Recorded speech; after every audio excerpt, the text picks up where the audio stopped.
I learned to speak with them 43 years ago. And the first word I understood wasn't a word at all in the way we think of language.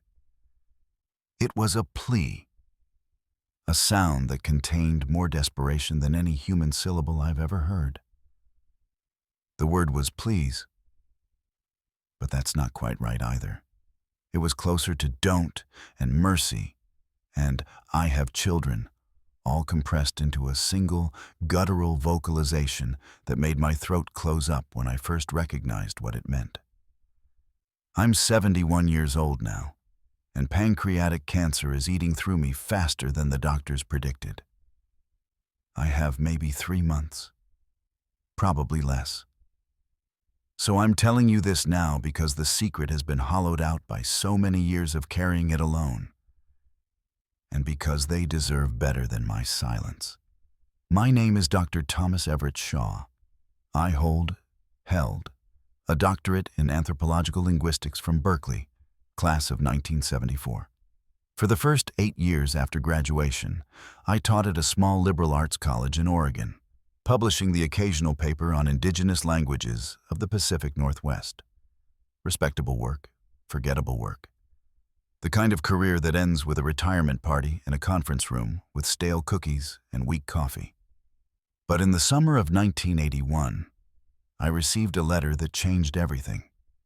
It was from a private research foundation. I won't name them, they don't exist anymore, at least not officially, offering a full-year contract to investigate unverified hominid vocalizations in the Cascade Range of Washington State. The pay was extraordinary.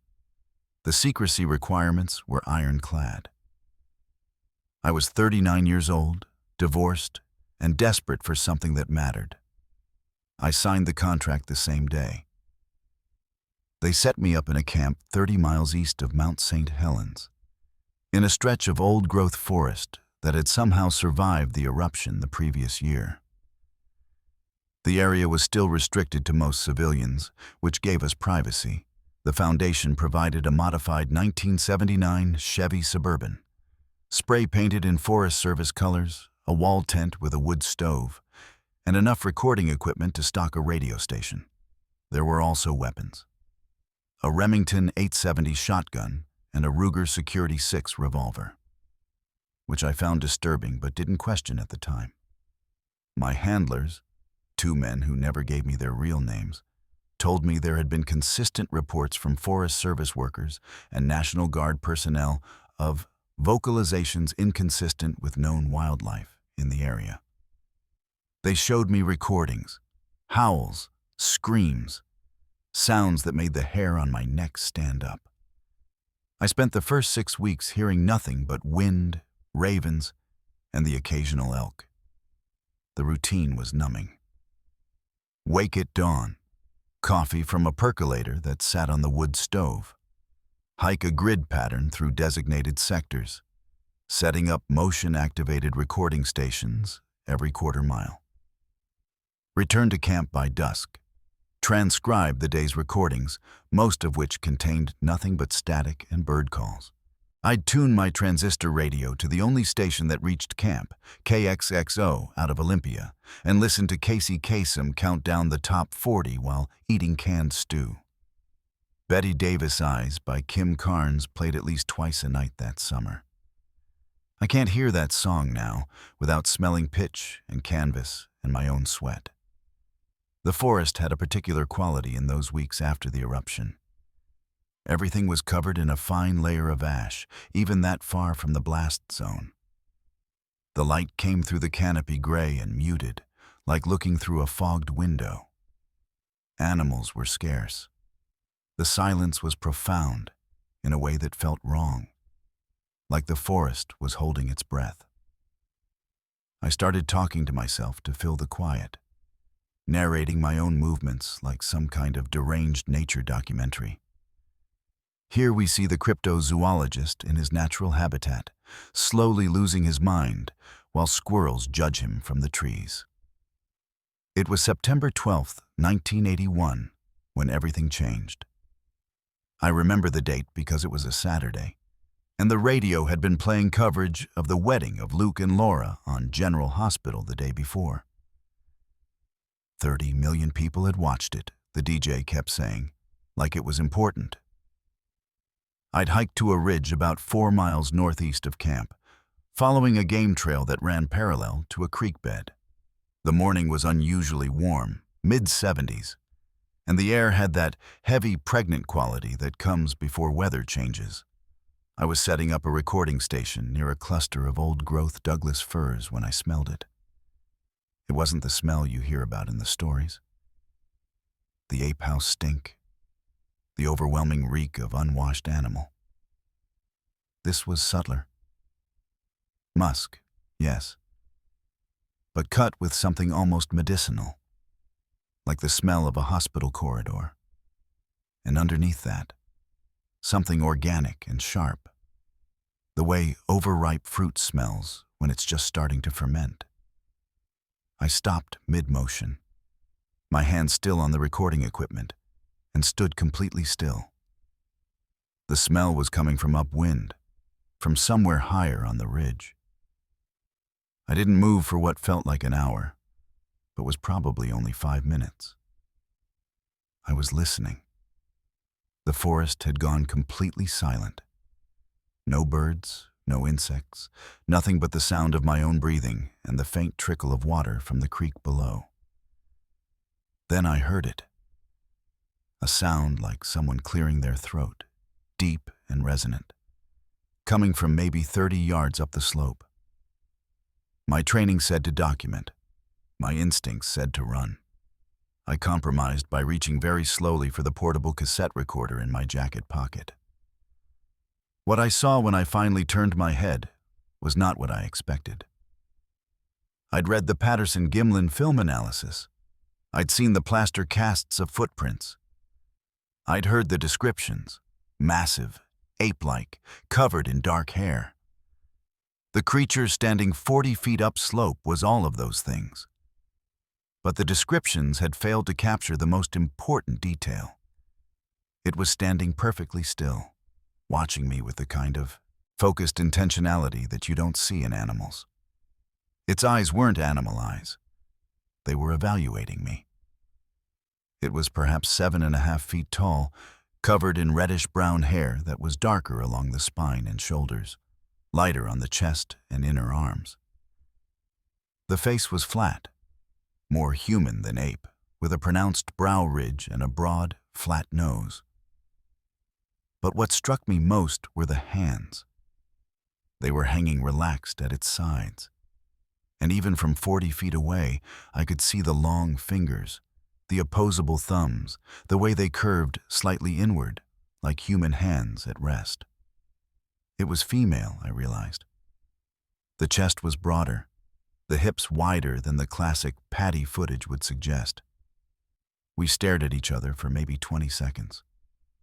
Then she made a sound, and I watched her throat work as she did it.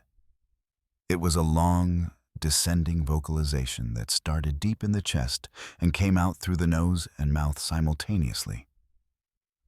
Not a howl, not a grunt, a word. I knew it was a word the same way you know when someone across a crowded room is speaking a language you don't recognize. You can't understand it, but you know it has meaning. She waited. I realized with a start that she was waiting for a response. My training kicked in before my fear could. I reached very slowly for the cassette recorder, keeping my eyes on her, and pressed record. Then I opened my mouth and tried to recreate the sound. It came out shaky and thin, nothing like the resonance of her vocalization. But I got the basic shape right. The descending tone, the nasal quality. Her reaction was immediate and unmistakable. Her eyes widened slightly. I could see the whites. And she took 2 steps down the slope toward me. Then she stopped, made another sound, a rising vocalization this time. Like a question. She was testing me, trying to figure out if I'd actually responded or if I'd just made a random noise. I did it again, mimicking the rising tone. Whom? She stood there for a long moment, and I could see her chest rising and falling. She was breathing hard, I realized. Excited, maybe, or afraid. Then she turned and walked, not ran, walked, back up the slope and disappeared into the trees. The whole encounter had lasted less than 3 minutes. I stood there shaking for a long time after she left. Then I rewound the cassette recorder and listened to what I'd captured. Her voice came through clear and resonant, unmistakably intentional. My own attempts sounded pathetic by comparison, but they were there. I had recorded first contact. Or rather, I'd recorded a first conversation, because that's what it had been. She had spoken. I had responded. She had acknowledged my response. That was language. That was communication. I should have taken the recording back to camp immediately. I should have called my handlers. Instead, I sat down on a fallen log and thought about what this meant. If they could speak, if they had language, then everything changed. They weren't animals.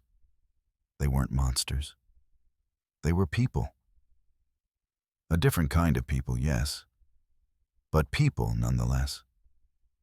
And people had rights. People had agency. People could be endangered by the wrong kind of attention. I made a decision in that moment that would define the rest of my life. I would learn their language. I would learn what they wanted to say. And I would not tell anyone until I understood what disclosure would mean for them. I returned to the same location every day for the next week. I brought no weapons. I brought recording equipment, a notebook, and water. The first 3 days, nothing. The 4th day, she was there again, standing in almost the exact same spot. We repeated the pattern. She made the sound, and I mimicked it. Then she made a different sound, a short, sharp vocalization. Caw! I mimicked that too. She seemed satisfied and left. By the end of the 2nd week, we had established a pattern. She would appear, always in the same general area, always in the late morning when the light was good. She would make a series of sounds, and I would try to reproduce them. Sometimes she would correct me, repeating a sound with slight variations until I got it right. Sometimes she would mime, pointing to herself, to me, to objects in the environment, while making specific sounds. It was language acquisition in fast forward, the way a child learns, through context and repetition. The breakthrough came on October 3rd. I remember because when I got back to camp that night, the radio was reporting that the IRA hunger striker had died in Belfast. Big news, even out in the woods. She had been teaching me directional sounds, ways to indicate here versus there versus away. She pointed to the creek below us and made a sound. Ska. Water. Then she cupped her hands and brought them to her mouth in a drinking motion and made a different sound. Thom. Drink. Then she pointed to me and combined the sounds. Skatom. She was asking if I wanted water. I stared at her. She wasn't just producing sounds. She was combining them, creating meaning, using grammar. I nodded, a gesture I'd learned she understood, and said skathom back to her.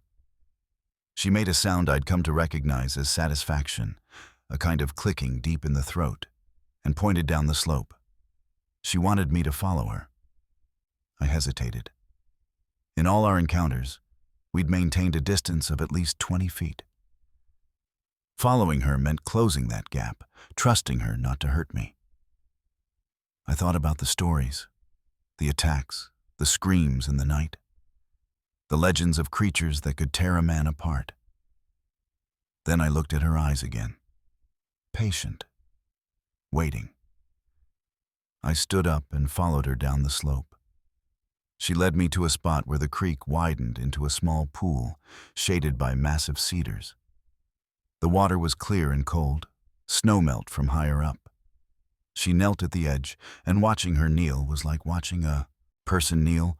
All the mechanics were the same, and drank directly from the pool, using her hands to cup the water to her mouth. Then she sat back and gestured for me to do the same. I knelt beside her, close enough now that I could smell her properly.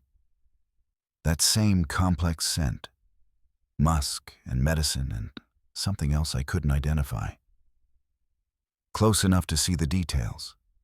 The fine hair on the backs of her hands, lighter than the hair on her arms. The calluses on her palms. The way her thumbnails were thick and slightly curved. She was watching me with an expression I could only describe as curious. I drank from the pool. The water was shockingly cold, mineral sharp. Good. When I looked up, she was still watching me. Then she did something that made my breath catch. She pointed to herself and made a sound. Nakakul. Then she pointed to me and waited. She was telling me her name.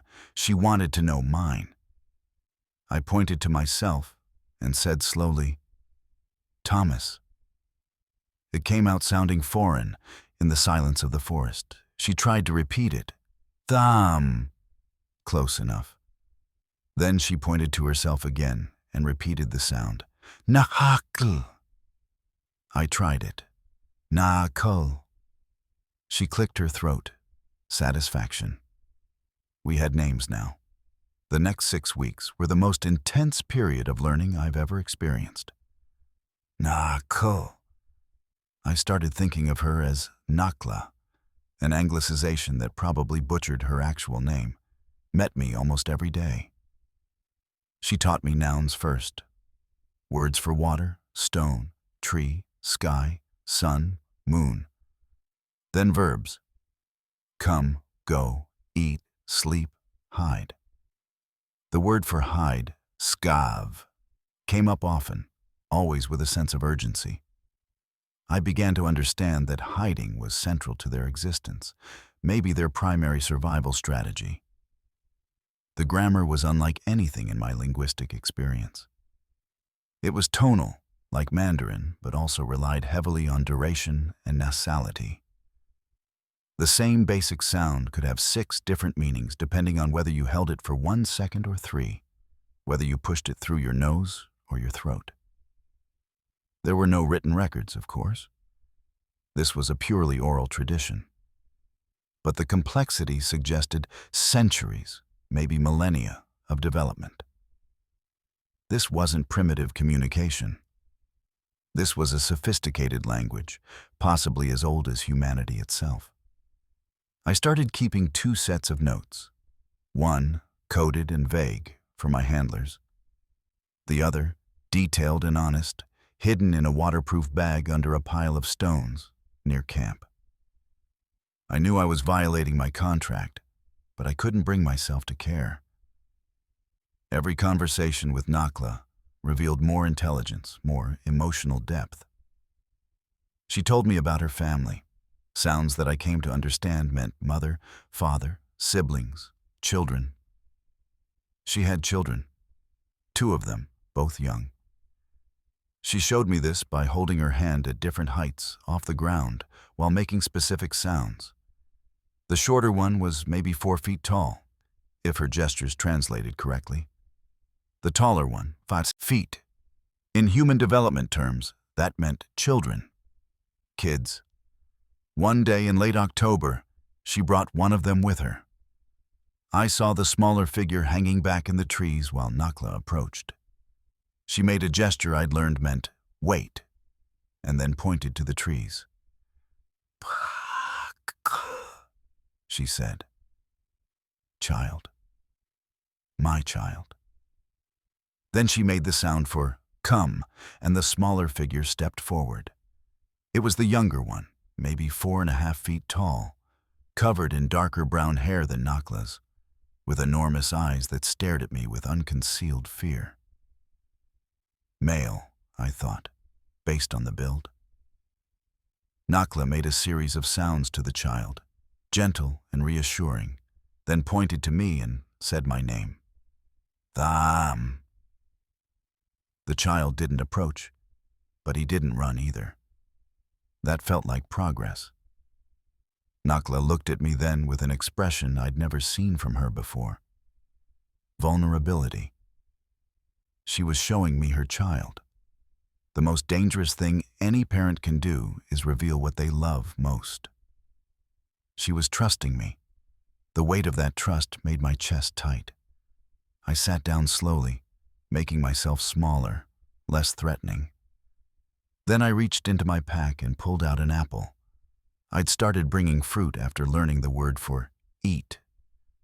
I held it out, not to the child but to Nakla, letting her decide. She took it, examined it carefully, then bit into it. The child watched, fascinated. Nakla offered the apple to him, and he took it with the same cautious curiosity. They both ate, and I watched this small family unit share food. Watched the way Nakla broke her piece in half to give the larger portion to her child. Mother behavior, universal across species. It was November when I finally understood what I was really investigating. Nakla had been teaching me time words, past, present, future, and familial relationships. We were sitting on the ridge above the creek, the first snow of the season, dusting the ground around us. I was asking her about her family, trying to map out her clan structure. She drew in the snow with a stick. They used tools, I'd learned, simple ones, making circles to represent individuals. Her circle, her children's circles, her mother's circle. Then she drew more circles, dozens of them, spreading across the snow. I thought at first she was showing me an extended family network. But then she started crossing circles out, scraping through them with the stick. Hat, she said. A word I'd learned meant gone or lost. She kept crossing out circles until only a handful remained. Then she pointed to the remaining circles and made a sound I'd never heard before, long and mournful. Tam, hat. The people are going. Or, the people are dying. I stared at the snow, at the crossed-out circles. How many? I asked in her language, using the counting system she'd taught me. She made a number gesture, holding up fingers, combining hand positions in a way that indicated quantity. If I was translating correctly, she was saying there had been hundreds once in this area alone. Now there were less than 20.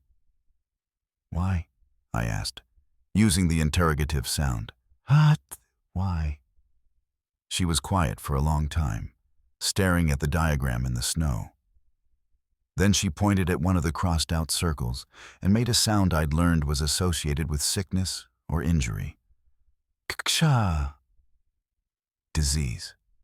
She pointed to another. Nhavtham. That one took me a moment to parse. F was the word for big or many. He was what she called me, but it wasn't my name specifically. I'd realized it was a generic word for humans, maybe derived from watching us or hearing our speech patterns. Many humans. She was saying humans had killed that one. She went through more circles, and the pattern emerged. Disease, humans, hunger, their hunting grounds shrinking, accidents. And one word she used multiple times that I didn't understand. Skumjam, something humans, a specific type of human, or humans doing something specific? I asked her to explain skum, and she stood up, walked to a tree, and started miming. She pointed at the tree, made the sound for tree, then made a sawing motion while making a harsh, mechanical sound in her throat. Raz, raz. A chainsaw. Then she spread her arms wide and made the sound for gone again. They were clear-cutting. The skum-tham were loggers. Everything clicked into place with a horrible clarity. They were being destroyed, not by some dramatic extinction event, but by the slow, grinding process of habitat loss.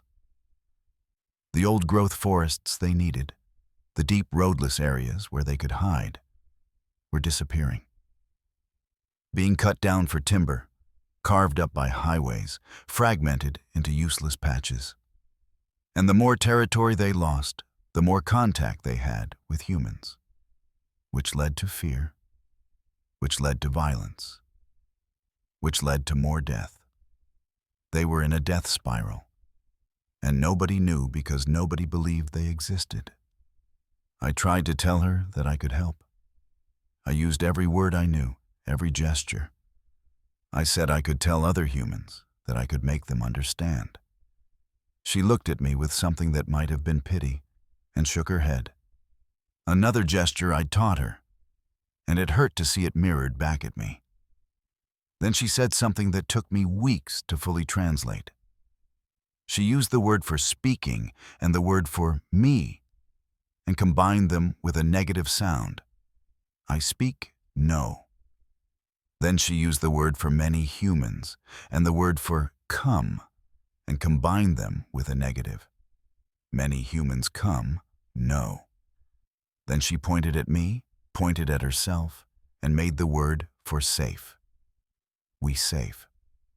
But then she pointed at me, pointed off toward where my camp was, and made the word for speaking again, followed by the word for many humans, and then a series of sounds that were new, but whose meaning was clear from her tone and body language.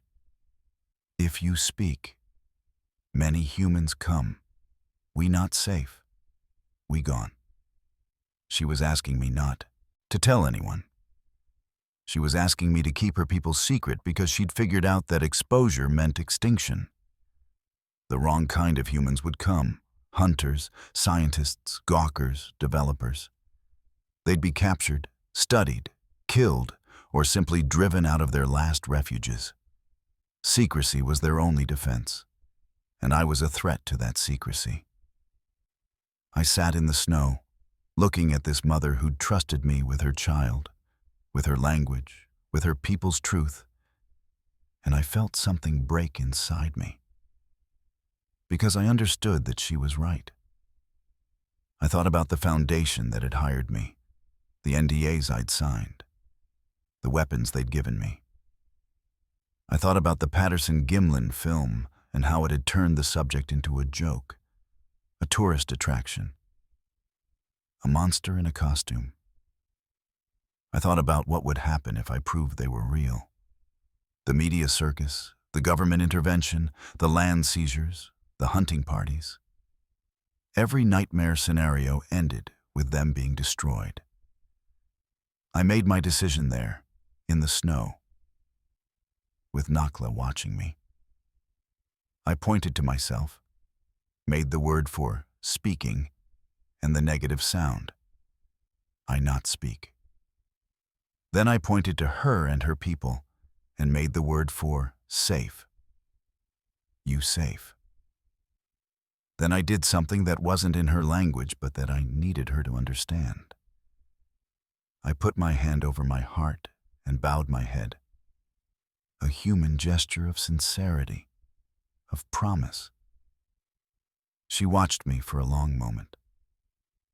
Then she reached out, the first time she'd ever touched me, and put her hand on my shoulder. Her hand was huge, easily covering my shoulder and partway down my arm, but the touch was gentle. She made a sound I'd heard her use with her child, a soft, thrumming vocalization that seemed to mean comfort or thanks. Then she stood, called to her child who'd been watching from the trees, and left. I didn't see her again for 3 weeks. I kept going to the ridge, kept waiting, but she didn't appear. The first snow had settled in, making the hikes harder. My handlers were getting impatient. I'd been filing vague reports, claiming the vocalizations had stopped, that I was wrapping up my documentation of mating calls from elk or some other plausible nonsense. They wanted me back before the roads became impassable. Then, on December 1st, she was there again. Standing in the same spot, but different somehow. She looked thinner, and there was a tension in her posture that I'd learned to recognize as distress. When I got closer, I saw why. Her left arm was bound against her chest with strips of bark, crude but effective. It was injured. "What happened?" I asked in her language, using the word for harm combined with the interrogative. She pointed down the slope, toward the direction of the logging roads that had been cut into the forest the previous summer. Then she made the sound for scoom-thumb, loggers, and a sound I'd learned was associated with loud noise or violence. Bibbing, a gun. Someone had shot her. My hands were shaking as I approached her. "Let me help," I said, mixing English with her language because I didn't have words for everything I needed to say. She understood enough. She let me examine the arm. The wound had been through the muscle of her upper arm, not deep enough to hit bone, but serious enough that infection was a real risk. It was already starting to fester, the flesh around the entry and exit wounds red and swollen. I had a first aid kit back at camp, but nothing appropriate for treating a wound this serious on someone this size. "I need to bring you medicine," I told her. "Human medicine." I made a gesture for wait, and she understood. I actually ran, the 4 miles back to camp. Grabbed everything I could think of. Antibiotics from my personal supply, hydrogen peroxide, gauze, medical tape. I didn't care if my handlers noticed the missing supplies. This was bigger than my job.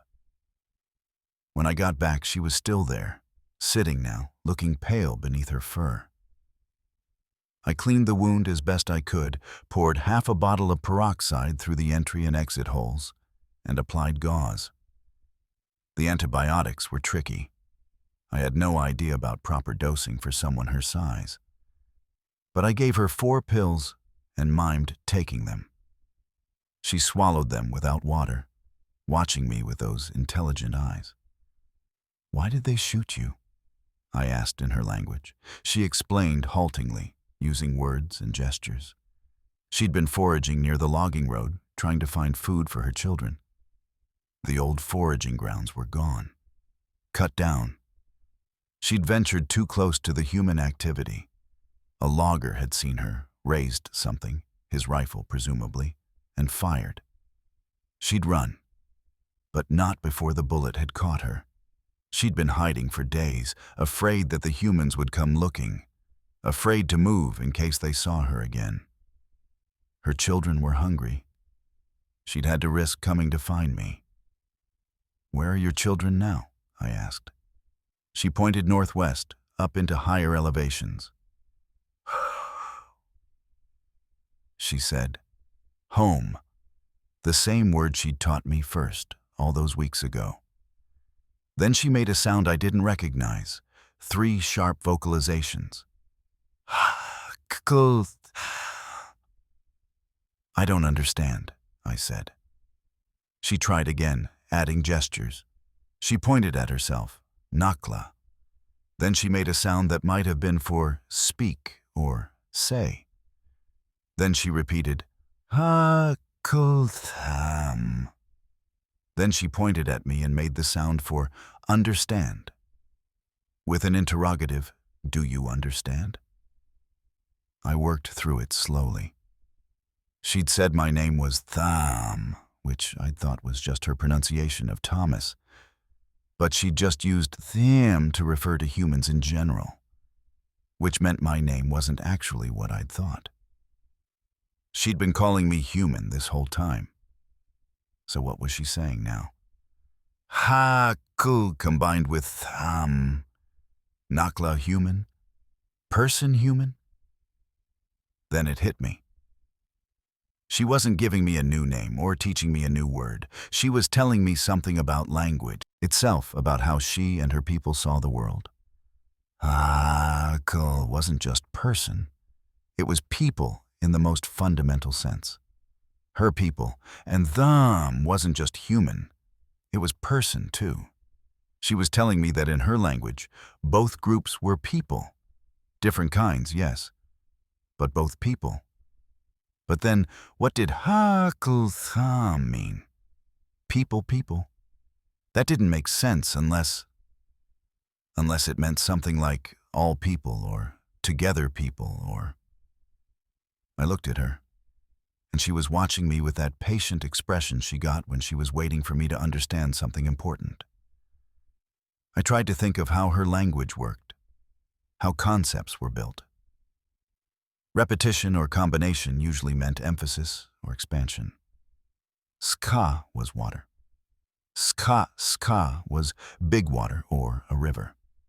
So, ha-ku-tham could mean all kinds of people together. Or maybe please. Not please as in a polite request. Please as in, please understand we're the same.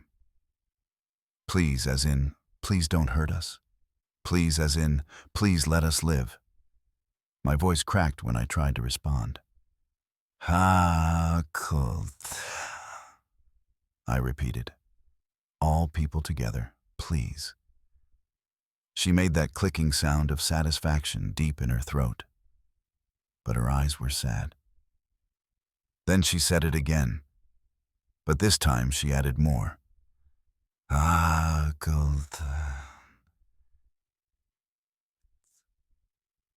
All people together, dying, or please, we're dying. That was the first word I truly understood in her language. Not a greeting, not a noun, not a simple command. A plea from one species to another, a hope against all evidence that being understood might mean being saved. The weight of it crushed me. I sat down hard in the snow, and I think I might have been crying. She reached out and put her hand on my head, the way you might comfort a distressed child. We sat like that for a while.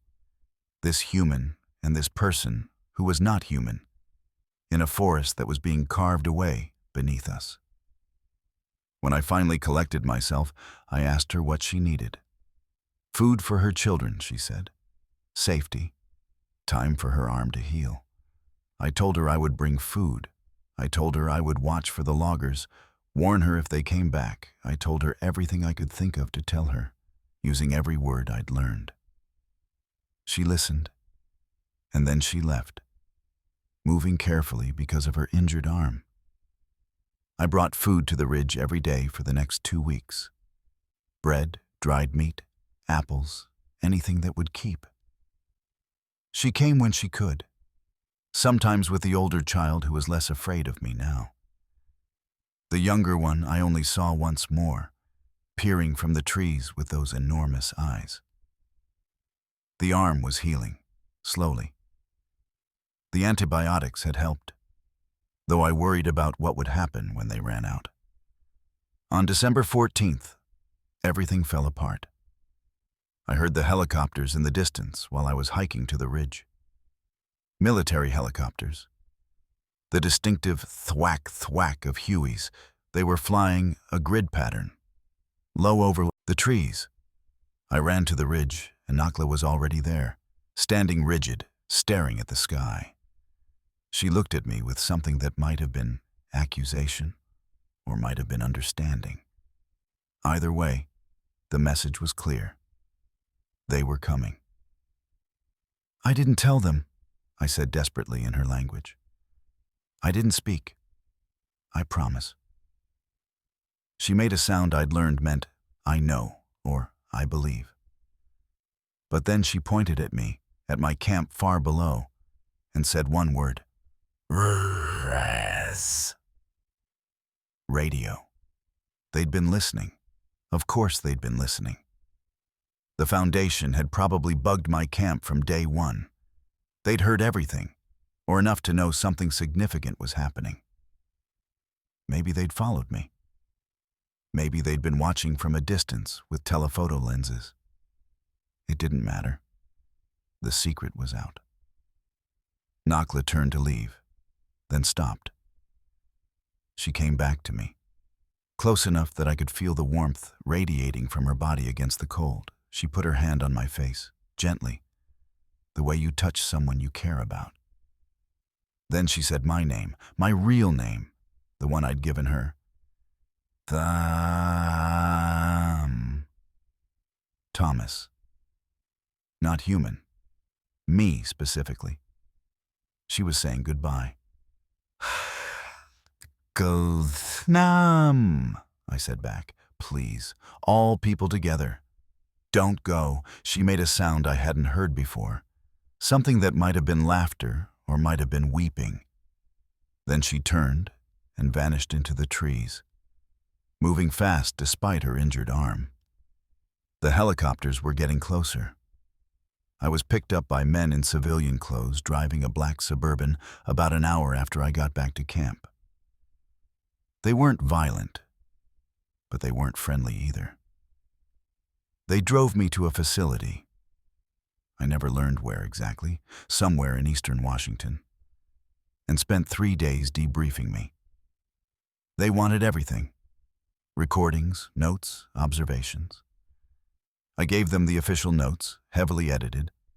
I told them I'd made contact with an unknown primate species, that they appeared to be intelligent but non-linguistic. I said the vocalizations seemed to be territorial warnings, mating calls, basic communication, but nothing approaching language. I lied through my teeth for 72 hours straight. They didn't believe me.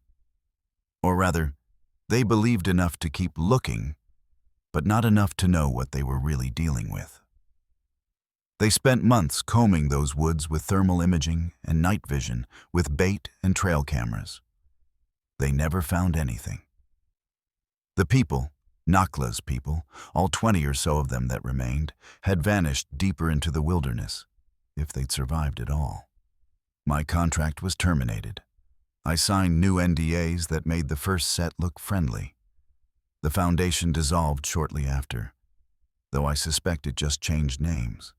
I went back to teaching, published a few papers on Coast Salish linguistics, never mentioned Bigfoot or Sasquatch or anything related to cryptozoology. I got remarried in 1985, divorced again in 1990. Life moved on, but I never stopped looking. Every hiking trip, every camping expedition, every time I found myself in old-growth forest, I looked for signs. I left food out sometimes, in places where I thought they might find it. I never saw Nakla again. I never heard her language spoken again. I've spent the last 43 years hoping that they survived, that they found someplace deep and safe, where helicopters don't fly and chainsaws don't reach. I'm telling this now because I'm dying, and secrets die with you unless you let them out. I'm telling this because the world needs to know that we share this planet with other people, even if we can't see them anymore. I'm telling this because Nakla trusted me with the most precious thing she had: her truth, her children, her hope that I might understand. And I've kept that trust by staying silent. But silence is also a kind of death, and I don't want her people to be forgotten. The word was please. The first word I understood in their language was a plea for coexistence, a dream of a world where all people, all kinds of people, could live together without fear. We didn't give them that world. We took their forests and their safety and their future. We drove them into hiding so deep that they might as well be extinct. And the worst part is that hardly anyone believes they ever existed at all. There's a waterproof bag buried under a pile of stones about 30 yards northeast of where my old camp used to be, assuming no one's developed the area. In that bag are my real notes, complete transcriptions of Nakla's language as best I could document it, drawings of her and her children, and every recording I made. The coordinates are 46 DG 1428N, 121 DG 5831 WEW. If you're reading this and you believe me, go find it. Study it. Try to understand what we lost. But if you do find them, if they're somehow still out there, I'm begging you, don't expose them. Don't bring the helicopters. Don't turn them into specimens or tourist attractions or proof of anything. Just let them be. Give them the one thing we never gave them before, the chance to exist in peace. I learned their word for please 43 years ago. I'm using it now, one last time. Kuldam, all people together. Please, let them live. Let them hide. Let them survive. Please. That's all I have left to say. The rest is silence. The same silence that Nakla and her children disappeared into all those years ago. I hope it kept them safe. I hope they found a place where the trees still stand and humans are just a story told to frighten children. I hope they forgive me for not being able to give them anything more than my silence. The cancer is spreading faster now. I have maybe a month, probably less. I keep thinking about that December morning, the last time I saw Nakla, the way she touched my face, the way she said my name. I think she knew even then that I would spend the rest of my life carrying this, that the burden of knowing would be both a privilege and a punishment. She was right. Some nights I still dream in her language. I hear her voice teaching me words: water, stone, tree, sky, mother, child, home. I wake up reaching for my cassette recorder, forgetting for a moment that it's been decades, that the tapes are buried with my notes, that the voice is gone. Those are the worst mornings, when the weight of the secret feels like it might crush my chest before the cancer does. My ex-wife asked me once, years after the divorce, why I never seemed fully present, why I always looked like I was listening for something in the distance. I told her it was tinnitus, a ringing in my ears from too many years around recording equipment. Another lie added to the pile. The truth was that I was listening for Nakla's voice, for any sign that they were still out there. I'm still listening, even now. The doctors say I should make peace with things, tie up loose ends, say goodbye. But how do you make peace with being someone's last hope and failing them? How do you tie up a loose end that might be an entire species surviving in secret or extinct because you weren't brave enough or smart enough or quick enough? How do you say goodbye to someone who taught you that intelligence and humanity aren't the same thing? That there are other kinds of people in this world, and we destroyed them. I think about the word please a lot. How it contains everything, dignity and desperation and hope. How Nakla's people had a word that meant all people together, because they understood, even as we were killing them, that we could have been family. That we should have been family. That some version of the world could have existed where humans and Sasquatch and whoever else might be out there lived in peace, respecting each other's territories and languages and ways of being. But we don't live in that world. We live in this one, where old-growth forests are vanishing at a rate that would have horrified my younger self. Where habitat loss is an abstraction in news articles, not a death sentence for someone you knew, someone who trusted you. Where conservation means setting aside a few parks for humans to visit on weekends, while everything else gets carved up for timber and development. I've been reading the news about species extinction, about climate change, about the sixth great extinction event currently in progress. The numbers are staggering. Dozens of species going extinct every day, hundreds every year.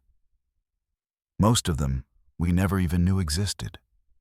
They vanish quietly, unrecorded, unmourned. I wonder if Nakla's people are already part of that statistic. If they died silently in some remaining pocket of forest, their last words in a language no one else speaks, their last thoughts wondering why the world had no room for them.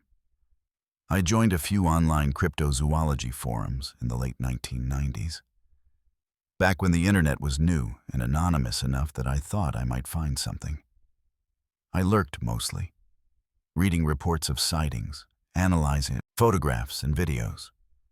Most of it was garbage, hoaxes, misidentifications, stories told by people who wanted to believe so badly that they'd convince themselves they'd seen something. But every once in a while, there'd be a report that had the ring of truth, details that felt right, descriptions of behavior that matched what I'd observed. I'd reach out to those people privately, asking careful questions, trying to figure out if they'd actually seen one of the people or just a bear standing upright. One woman in Oregon, 2003, described an encounter that made my hands shake while I typed responses. She'd been hiking alone in the Gifford-Pinchot National Forest, not far from where I'd met Nakla, and had heard singing. Not howling, she insisted. Singing. A melodic vocalization with clear structure and repetition. She'd followed the sound and seen a figure in the trees, tall and covered in reddish-brown fur, making sounds that she swore were musical. The figure had seen her, gone silent, and left. But before it did, it had looked at her with an expression she described as sad. I asked her if she remembered any of the sounds. She sent me an audio file of her trying to recreate what she'd heard. My breath stopped when I played it. It wasn't perfect, but it was close enough. Home, scuff, scuff. Home, home, hide, hide. A song about hiding. Or maybe a lullaby for children who needed to remember to hide. A song in Nakla's language. I asked the woman to show me where she'd heard it. She refused. She'd been frightened by the encounter and didn't want to go back. I tried offering money. Tried everything I could think of to convince her. She blocked me. I understood why. I was being pushy, obsessive, probably coming across as crazy. But the chance that there might still be one of them out there, alive, speaking the language I'd spent years trying to preserve in my memory, I couldn't let it go. I went to Gifford-Pinchot alone in the summer of 2003. I was 61 years old, too old to be hiking rough terrain by myself. I spent 2 weeks camping in areas that matched the woman's description, leaving food out, calling into the forest with the words I remembered. Hakl thum, thum, hum. Please, human, home. Come home. Talk to me. Nothing answered. I heard elk, ravens, the wind. Once I heard something large moving through brush. But when I investigated, I found only hoof prints, an elk or a deer. No sign of the people. I left disappointed, knowing I'd probably never have another chance. That's been my life for 4 decades. Looking for ghosts, hoping for evidence that they survived. Knowing that if they did survive, it's because they got better at hiding from people like me. Carrying the weight of being possibly the last human who spoke their language. Who knew they had a language, who understood what we lost. The hospice nurse asks me if I have any regrets. She means it as a soft question, an invitation to reflect peacefully on my life. I want to laugh. Regrets? I regret every day that I didn't find a way to protect them. I regret not being smarter, not figuring out sooner that my camp was bugged. I regret the helicopters. I regret every tree that was cut down in the Cascades after 1981. I regret that please wasn't enough, that understanding wasn't enough, that good intentions and promises mean nothing when the machines keep coming and the forests keep falling. Most of all, I regret that I can't know. Did they survive? Did Nakla's children grow up? Did they teach their own children the language, including the word for human and the word for please, and the desperate hope that somehow, someday, all people could live together? Or did they die quietly, in the snow, while I was in some debriefing facility lying to men in suits? Did they suffer? Did they understand, at the end, that I tried, that I kept their secret as long as I could, that I'm keeping it even now, in my way, by not naming the foundation or giving coordinates that are too precise? The morphine makes time strange. Sometimes I'm back on that ridge in 1981 watching Nakla teach me words. Sometimes I'm in the snow, seeing her draw circles and cross them out. Sometimes I'm feeling her hand on my face, hearing her say my name one last time. The memories are more real than the hospital room, more real than the pain, more real than the present. I want to believe that they're still out there, that Nakla survived the helicopters, got her people deeper into the wilderness, found someplace the world forgot, that there are children now who speak her language, who know the word for please and the word for all people together. That somewhere in the deep forests of the Pacific Northwest, a mother is teaching her child to hide from humans, but also teaching them that humans can be more than monsters. That once, a long time ago, one human learned to speak their language and kept his promise. But I don't know. I'll never know. That's the final weight, the one I'll carry to whatever comes after this. Uncertainty. The possibility that they're extinct and I'm mourning ghosts. The possibility that they survived and I'll never hear about it because they learned their lesson about trusting humans. Either way, the result is the same. Silence. I asked my lawyer to make sure this document gets published after I die. I've arranged for copies to go to several news outlets, academic journals, and cryptozoology organizations. Some will dismiss it as the fever dreams of a dying man. Some will believe it and go looking, which might do more harm than good. Some will read it and feel what I need them to feel, the weight of knowing that we share this planet with other forms of consciousness, other ways of being people, and we're destroying them through indifference and greed. If you're reading this and you don't believe me, that's fine. I don't need your belief.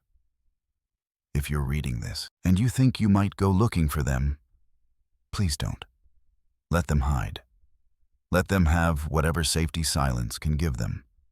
If you're reading this and you work in forestry or development or government, understand that every forest you cut down, every road you build, every piece of wilderness you fragment might be destroying the last refuge of an entire people. Act accordingly. And if you're reading this, and you're one of them, if somehow, impossibly, one of Nakla's people learned to read human languages or adapted to our world in ways I can't imagine, know that I kept your secret. Know that I tried. Know that I learned your word for please, and I've been saying it in every way I know how for 43 years. Please survive. Please forgive us. Please don't let the silence be extinction. The nurse is asking me something. The morphine makes her voice sound far away. She wants to know if I'm comfortable, if I need anything. I want to tell her I need to know if they survived. I need to hear Nakla's voice one more time. I need to go back to that December morning and find a way to warn her earlier, protect her better, save her people. But all I can do is shake my head. There's nothing she can give me. I'm tired now. The kind of tired that sleep doesn't touch. The kind of tired that comes from carrying something too heavy for too long. I think I'm ready to let go. Or as ready as I'll ever be. My last thought, before the morphine pulls me under for what might be the final time, is of language. How it connects us. How it defines us. How it can bridge the impossible gap between species if we're willing to listen. How the first word I learned, the first word I truly understood, was a plea for connection, for recognition, for the simple dignity of being seen as people. Cold. I whispered to the empty room, all people together. Please, if you're out there, Nakla, if you survived, if your children survived, if any of your people survived, this is my last message. You were right to ask me to stay silent. You were right not to trust humanity with your existence. But you were also right to hope, for a moment, that one human might understand. I did understand. I do understand. And I'm sorry. I'm so deeply sorry that understanding wasn't enough to save you. Please forgive us. Please survive. Please.